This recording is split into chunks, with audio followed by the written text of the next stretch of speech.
Welcome to my channel. Today we will be talking about how TransUnion shares your data with lenders.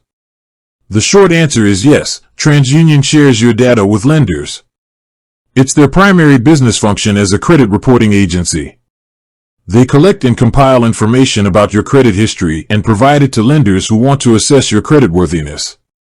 When you apply for a loan or credit card, you are giving the lender permission to request your credit report from agencies like TransUnion. The lender then uses the information in that report to decide whether to approve your application, and on what terms. The information TransUnion shares includes details like your payment history on other accounts, the amount of debt you have, the types of credit you've used, and how long your credit accounts have been open. They also provide public record information such as bankruptcies. This data is used to generate a credit report and a credit score, which lenders use as part of their decision-making process.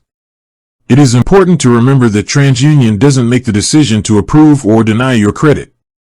That decision is made by the individual lender, based on their own policies and criteria, along with the information provided by TransUnion and other details you provide in your application. With that being said, thank you for watching. For more finance videos, kindly check my page. Please like, share, comment, and subscribe to my channel. Thank you.